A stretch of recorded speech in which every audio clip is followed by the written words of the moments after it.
It is about 7:06, so I will ask everybody if they can to make sure that they mute at this time.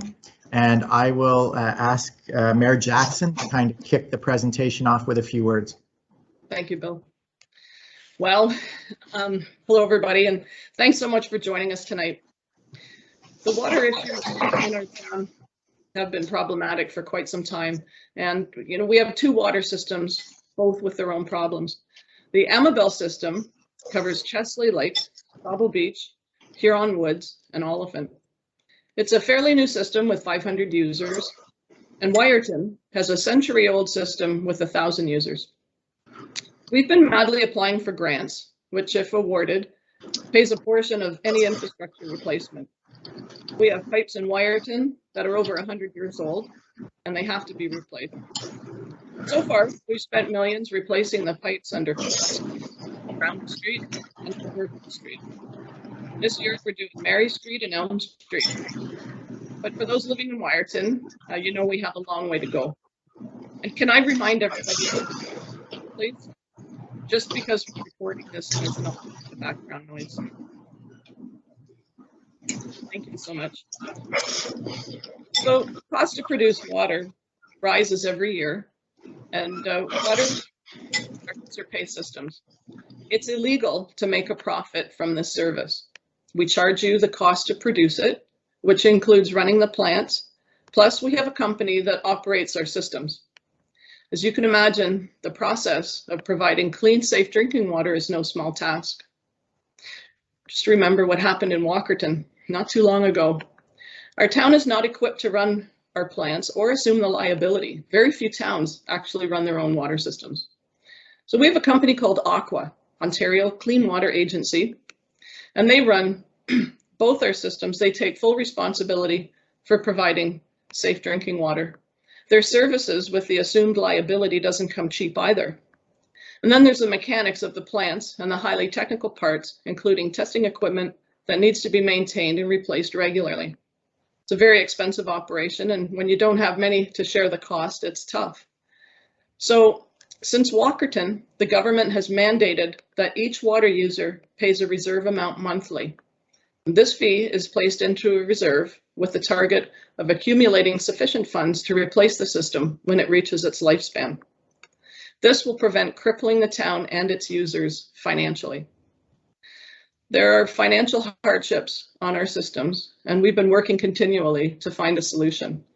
I've traveled to Toronto twice to meet with the Minister of the Environment to find a resolve. It's been a long journey, but it's one that we simply wouldn't give up on. For years, we've supplied portions of Georgian Bluffs with water. We recently discovered that our 20-year water contract with Georgian Bluffs was costing our Wyerton users. Our Wyerton users were actually subsidizing their residents. They were paying less than you were, and you covered their shortfall. Well, we resolved that. We signed a new contract about 2 years ago, I guess, with Georgian Bluffs, and they're now paying their fair share and contributing to our replacement reserves. They don't have a ton of users, but every little bit helps. So last year, Council hired an expert economist to look at our systems and see if there's anything that they can suggest that would help our users financially. So our economists from DFA and Infrastructure, they recognized our dilemmas, and they've come up with a plan that we feel is a great step forward. So before they make their presentation to you, I'd like to go back and introduce our Chief Administrative Officer. He's like our Chief of Staff, Bill Jones. It's great. Thanks, Janice. Hi, everyone. As Mayor Jackson stated, my name is Bill Jones. I've been the CAO here for about 6 months now, started in April of this year. This is my second tour of duty in South Bruce Peninsula, as I was previously the Manager of Public Works from 2000 until about 2007. So I'm very aware and familiar of the struggles of the small water systems here from both an operational and a financial perspective. This rate study has been a huge undertaking with the intent to try and provide a fair and equitable path forward for all water and wastewater users in South Bruce Peninsula. My hope is that the rate structures proposed here tonight for our water systems will provide both benefits and opportunities to all water consumers, regardless of the water system you utilize. Before I hand the presentation over to Derek from DFA Infrastructure International, I want to acknowledge the efforts of the co-leads of this project. Laura Whittefield, the Director of Public Works, and Michael Humble, the Director of Financial Services. Their input, knowledge, and experience greatly increase the value and credibility of this rate study. I want to also mention at the end of the presentation, we will provide an opportunity for questions from those in attendance. We'll also post this presentation as well as contact info for applicable staff on the town's website at some point in time tomorrow or Friday at the latest. I will just again remind everybody we're just about to hear from Derek to make sure that their microphones are muted if they've not done so. And with that said, I'll now hand the presentation over to Derek Ali, our consultant on the project. Thank you, Bill. Good evening, everyone, and thanks for coming out. What I'm going to do now is share my screen so that you can see the slides as we go forward. So just bear with me for a sec. And let me know when you can see the screen. Yeah, we're good, Derek. Is it available? Okay, perfect. As was mentioned just a few minutes ago, we've been at this, I guess, for a couple of years now, trying to find a way forward, given the challenges in terms of the financial means to operate and maintain and secure the future of small water systems. And just a little bit of background, DFA has been involved with these kinds of projects over the last 15 to 20 years or so, particularly in small communities in Ontario, in Manitoba, as well as BC. So we have some good experience with these kinds of projects in the past.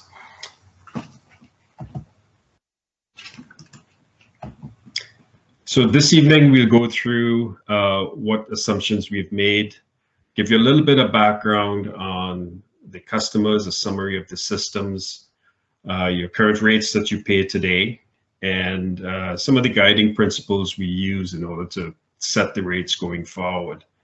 We'll also talk about the capital requirements for each system, and there you will see what's needed over the next 10 years or so, and what the cost of service really is that you've got to recover in order to break even.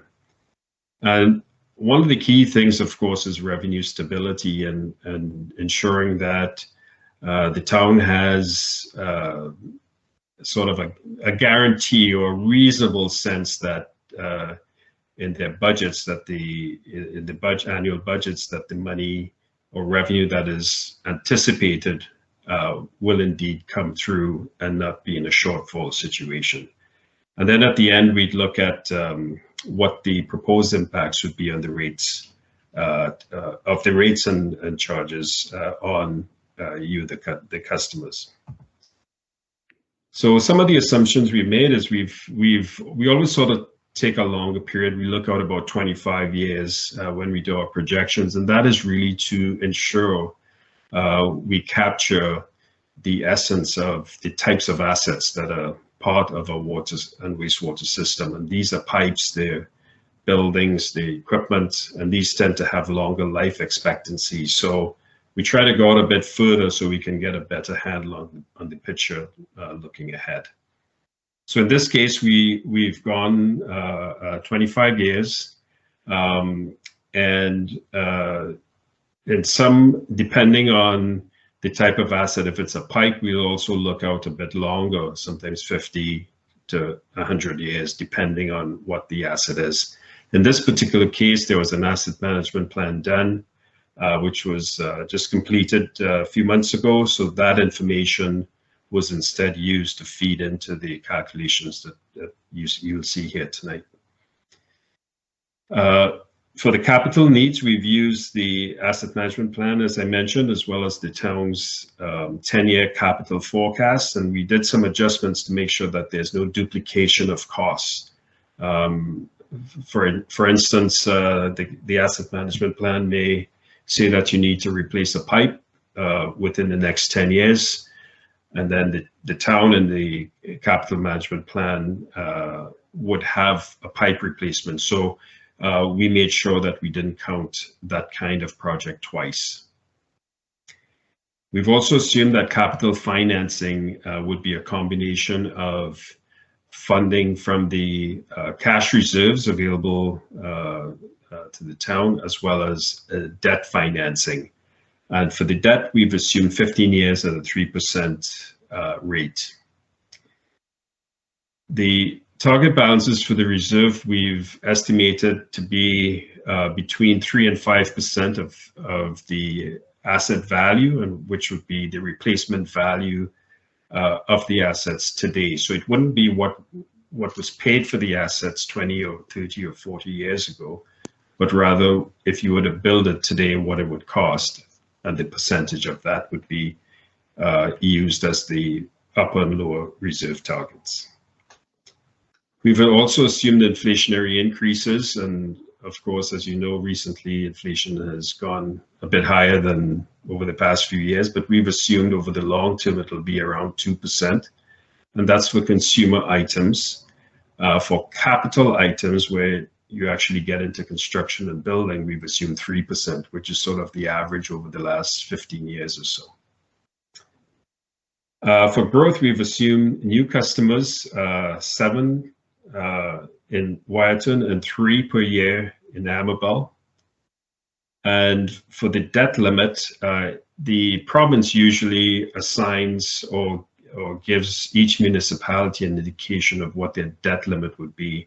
And that's usually based on the amount of revenues that's collected by the municipality as a whole. And typically the limit is 25. Your debt repayment cannot exceed 25% of your annual revenues. So what we've done in this case is treated the water and wastewater systems as a separate entity and limited the debt to 25% of the revenues that would be collected through the rates and charges. And finally, we've got the volume that we've used or estimated, and we've assumed that to be 185,000 cubic meters per year for Wyerton, around 39 cubic meters for Amabel, and plus any consumption due to the growth going forward. Of course, as you add people, there'd be a slight increase in consumption. So these are the customers, and you can see in each system, it's by meter size. So if you're a residential customer, your meter is the smallest. It's the 0.62, and you pay a particular rate, a fixed rate or fixed charge for that meter plus your consumption. Any customers with larger meters, commercial, industrial, institutional, would pay a higher rate based on the rate that you pay. And the column on your left here, you can see the ratios as you go up to larger meter sizes. You can see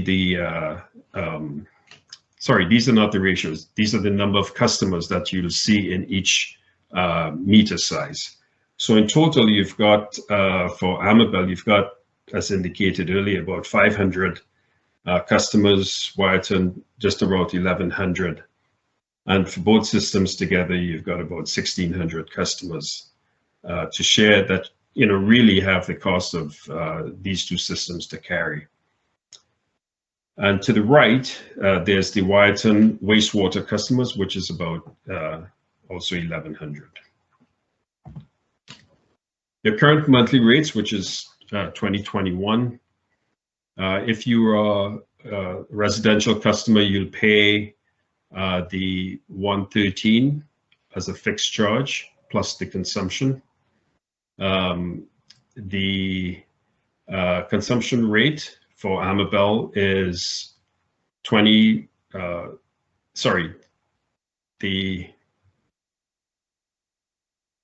I don't think we have the consumption rate here, do we? Let me check. Just bear with me for a second. I think we missed the current consumption rate. But these are the monthly rates that you would pay for the fixed charge that you would pay for the meter size. So a residential customer in Amabel would pay $113 plus the you've got a reserve water charge of $20.75, and there's a fixed charge of $43.05 for a vacant property. And you see, as you go up in the meter sizes, those rates go up. And typically, the higher rates and higher meter sizes are for the larger customers, commercial, industrial, and so on. And the columns to the right are the same sort of rates, but for Wyerton Water and Wyerton Wastewater. So some of the guiding principles we've used are listed here on the left. And you can see one of the things, as mentioned by the mayor, is when Walkerton occurred, one of the key things that came out of it was that every system, every municipal system must look to have sustainable financing going forward, so that there can be assurances that any capital needs or any operating needs can be fully funded, quite aside from grants and so on that may be available from the provincial government and others going forward in the future. The rates we have assumed to be full cost recovery, which means that for every dollar spent, you want to have an equivalent dollar in revenue that would offset that cost. And that includes not just operating costs each year, but future costs of capital for any reinvestments due to asset management needs. So if there's a deteriorating pipe that needs to be replaced, that the funds would be available. And as indicated earlier, we've assumed that financing to come from either cash from the reserves or debt, a combination of those two. We've also assumed that as a guiding principle that customers will pay based on use, and that's why you already have metered usage plus the fixed charge. We've tried as best as possible to make sure that the rates are fair and equitable, and that's something that's always a challenge. It's never easy, and it's always something that is strived for, but not always achieved. But to the best extent possible, we try to do that. The capital investments would be based on the town's capital forecast, as well as the asset management needs as identified in the asset management plan. Revenue security, we've assumed as a guiding principle, and which means that the rates are set such that the revenues are pretty much stable, and as indicated before, what's anticipated will, for the most part, be received. We also look for rate stability and affordability, meaning that we don't want to see swings in rates going forward, but rather smooth increases so that it can be properly planned for by customers, as opposed to high rates one year, drops, higher rates the next year, and so on and so forth. And finally, we just want to make sure that from the town's perspective, the rates and how they're calculated and presented to you, it's easy to administer and manage, so that it doesn't require a lot of administrative work on the part of town staff. So what are the 10-year capital needs? The extreme right column here shows you over the next 10 years what's required for each system. And this is, as indicated, is a combination of the town's 10-year budget, what's included in that budget, as well as the asset management needs. And you can see for Amabel Water, it's about $1.65 million that's required over the next 10 years. On the other hand, Wyerton Water is 12.8, almost $13 million. So there's a big difference in the needs on the systems. And for Wyerton Wastewater, it's around 12.4 million. very similar to water, but still quite high. So what are the options we've looked at? We've looked at two options. One is to keep the rates as they are in terms of having separate rates for each system. And the other option is to look at blending the water rates so that you treat the Amabel system and Wyatt system as a single water system. And that is pretty much common practice for most municipalities across Ontario. There are a few that still keep their rates by system, particularly the smaller ones, but usually the challenge becomes as you go forward trying to fund those systems individually with relatively few customers to support those costs. So most municipalities have sort of migrated to blended systems, and it's always difficult trying to get there because you have to try and be fair and equitable to both sets of, or all of the customers, I should say. So in this case, we've looked at under option 2, we've looked at a 5-year phase-in period between 2023 and 2027. So that by 2027, the rates in Amabel and the rates in Wyatt would be the same. And you will see those in a moment. So in terms of the cost of service for next year, 2022, and we've excluded Oliphant. Oliphant is currently combined with the Amabel system, and that will continue for 2022, but from 2023 on, we've put the Oliphant costs into the Wyatt water system costs. And this reflects here the 2022, the second column, the 2022 costs, and you can see where for Amabel Water on its own, the operating costs are about 75%. The transfers to the capital reserve are about 25%. So that's what's really funding your capital reserve from which the capital projects would be funded. And there's no debt. And similarly, as you look at Wyatt Water, you will see for 2022, the operating costs are about 60 compared to 40 for the capital reserve contributions, and there's no debt. However, going forward, when you look at the extreme right column, you will see that the debt begins to rise because of the need to access financing to fund the capital program, and will form on average, about 15% of the annual cost of service. So under the blended system, you can see here where the operating costs are still the same for 2022. But as you go forward over the next 10 years and look at the second column from the right, at the bottom, you'll see the operating costs are higher. The transfer to capital reserves are a bit lower. And you will see that the debt is still around the 273, but represents less of a percentage of your annual operating costs. And what that essentially does, as you'll see in a later slide, is by blending the two, you're now able to optimize the use of the available cash available to fund the capital projects and sort of limit the debt that's only borrow as you need to going forward. So these are the next few slides are the reserves and how we projected them to behave, whether we keep the system separate or we combine them. And this slide shows the Amabel reserve if we were to hold it as a separate system. And you can see here with the blue line shows the upper target, the red line shows the lower target, and the idea is to have reserves that would fall somewhere between those two lines.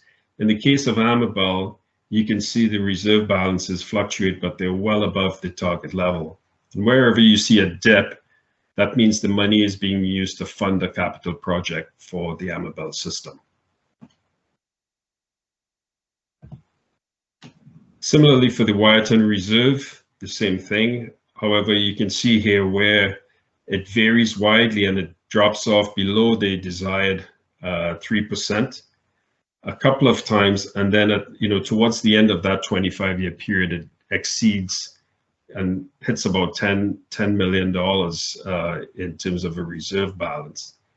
So it sort of varies widely, and that's because we are trying to fund a very hefty capital program over the next 10 years with a combination of reserve funds and debt and trying to limit that debt so it doesn't exceed that 25% that I mentioned earlier that the province has set for municipalities. And this slide shows the blended system. And here you can see the reserve behaves a little bit differently, or quite differently actually. It stays more in line with the upper and lower targets. It varies within there, but it doesn't go above it, and only in a few occasions it just dips below it for a very, very short period. And keep in mind that a blended reserve would be utilized by both systems. Wherever the need is, that's where the money will be spent, regardless of the system. So in terms of the debt capacity ratio, and that's that 25% I referred to earlier, you can see here the top 3 rows, there's no debt in Amabel on its own. Wyerton, including Oliphant, you can see there's some debt repayment, and it climbs to about 26% by 2030. And even when we go, it's not shown here, but when you go beyond that, it goes even higher. So the total for both systems, if you combine them, is about, the highest you hit is about 17%. If you blend the systems, it sort of hovers around 19 and 17%, but that's about the highest. And going forward, it actually drops off beyond 2032. This slide shows the rates, the Amabel rates, and based on the cost to be recovered and the volumes that we've used, et cetera, we've estimated that the rate increases required to keep the systems going is a 3% for 2022, followed by 2% increases over the next 10 years or so. And similarly for the volumetric rate or consumption rate, same increases for those as well. On the Wyerton rates, similarly, we did the same thing, and in that case, we are seeing 3% in 2022, followed by 7% increases over the next 10 years for both the fixed monthly rates as well as the volumetric consumption rates. And again, this is to be able to fund the capital needs of that system. Now, if we were to blend the rates, what happens there is over the 5-year period beginning in 2023. For 2022, the rates would be the same, as the systems will continue to be treated separately. From 2023 onward, there would be a decrease in the rates in the monthly fixed charges for the Amabel customers, as noted here, and the volumetric rate would increase to sort of match the Wyerton rate by 2027. They're pretty close at the moment, but they're not exactly the same. So so this here would be the Amabel. If we were to blend the rates for both systems, this would be what the Amabel customers would see. This slide shows what the Wyerton customers would see, and there's no difference compared to if Wyerton were to be kept separately. And that's because Wyerton has the need for these rate increases in order to fully finance the capital program that's required over the next 10 years. And as mentioned, that's that's hovering around 13 million or so over the next 10 years. So what's the benefits of blending the rates? So for Amabel water customers, you've got pretty much a 54% reduction in your rates that would be achieved or reached by 2027. And you'd have a reduction in your bills as a whole. For Wyton Water, there'd be no impact on the fixed and volumetric rates to customers, but you will have access to the funds that are available currently within the Amabel reserve to be able to use it for the Wyton capital needs. And I think that is the key. Now you're able to optimize the funds that are in the bank and use it where it's needed rather than keep them separate as you've been doing for the last several years. So some of the other things here, of course, is administering the operating capital budgets. Now it's one set of books instead of two. And that's something that staff, I'm sure, would appreciate being able to do that. In terms of revenue stability, currently 92% of the revenues from the Amabel system come from the fixed charge and 8% from the uniform rate. So your consumption currently does not drive the revenue that's raised by the town as much as the fixed rate would do. Wyton is a 60-40 split. And what that says for both systems currently is that you have a pretty good, your revenue stream is very, very stable. And this is not uncommon for smaller municipalities. We've had clients where it's the reverse, where the fixed charge is more in the 15-20% range. And there's a heavy, heavy reliance on consumption revenues, which can vary widely depending on weather patterns. In a wet year, there's less consumption, therefore less revenues, and leads to deficits and more financial problems going forward. So on the blended system, it's sort of a compromise between the two, where you sort of a 75-25 initially, and then it's a 70-30 towards the next 10 years or so. And that's not unlike if you were to add the two sets of revenues today. It's not very far off that stability that you've got right now. So that's a plus with the blended system. There shouldn't be any difference in the revenue stability. It's going to continue to be quite stable in terms of revenues coming in to fund the systems. So you may ask, okay, how is this going to affect me? So what we've done is taken sort of the average consumption based on the numbers we have, and of course we've calculated that to be 12 cubic meters a month. But every customer is different. Even a customer may increase consumption one month and decrease it the other month, depending on your activities and what you're doing.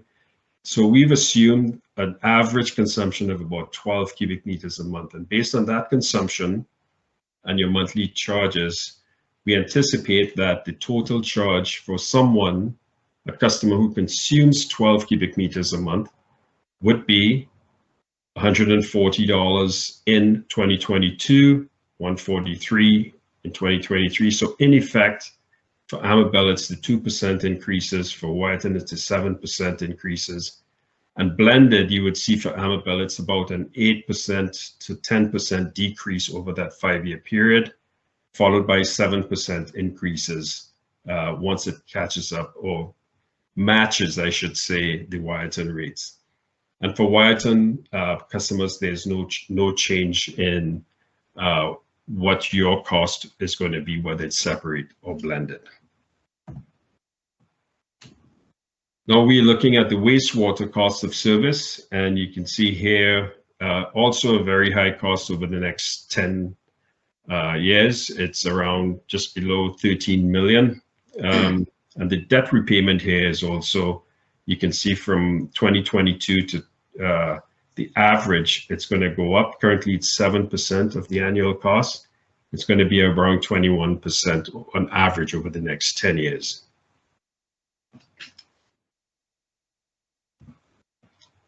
And this is what we anticipate the reserve is going to look like. Now, you can see here it's well below the target reserve balance, but what's happening here is that there's a lot of debt being incurred early, so that instead of contributing monies to the reserve, the money is being used to pay the debt. And once the debt begins to clear, then the money, that same money, can now go into the bank account and build the reserve. So even though it shows that you're not accumulating monies in the reserve over this period of time, the low point is going to be around $400,000. You are paying off debt or accessing debt to get the work done. So it's not that you don't have the money to spend, you are spending it, but through debt during these years. And you can see here the debt capacity ratio is quite high for the wastewater system. But if the systems are blended and pooled together, it's still below the provincial guideline or target of 25%. So it's still manageable. Bear in mind too that what we've done here is limited that calculation to the water and wastewater systems only. That 25% applies to the town as a whole. So the reason why we've limited it to the water and wastewater systems is that it doesn't affect the town's ability to borrow for other non-water and wastewater services. So that's why we did it this way. But of course, if there's no other debt to be incurred by the town, then this number here would be way, way lower when the overall town's revenues are considered. So what are the rates? Again, there's around 6% for 2022, 6% increases, and 7% thereafter. Very similar to water. The capital cost to be financed is around pretty close to the same. And here we see the revenue stability is a 60-40. So again, very stable revenue stream. And here the customer impacts are shown. And again, if you consume 12 cubic meters a month, this is what you would pay for wastewater. $80, and that you would be paying based on the rates this year, going up to $85 next year, $91 the following year, and so on and so forth. And if that's the end of the presentation, if there are any questions, I'd be happy to answer them as best as I can. Well, thank you very much, Derek. And just before we get into questions, I was wondering if Mayor Jackson had any follow-up comments to make. Thanks, Bill. It's a lot of information. I know it's a tremendous amount of information, but I guess the bottom line is Amabel is a fairly new system with healthy reserves and monthly reserve contributions that is going to help Wyerton tackle the $13 million that's needed to replace the most urgent infrastructure issues. Wyerton has more users to share the operation costs, which will help Amabel. But one thing I want to point out, and it is very interesting, I think with economists and a lot of studies that I've seen done between the town and the county, when people are talking about growth and they're making projections, they typically err on a very conservative side. And the presentation earlier said that the growth is, I think, 5 or 7 in Wyerton and 3 in Amabel per year. And I mean, we have far more than that happening right now. And Amabel, in fact, has far more development coming down the pipe than Wyerton does by quite a long shot. And I think that most of the people in our municipality are fairly aware of the developments that are in the works right now, and there's actually more that we haven't really touched upon yet. So all of this new development, especially on the Amabel system, is certainly going to help Wyerton. So, you know, merging the systems and helping each other is going to lessen the financial burden for both.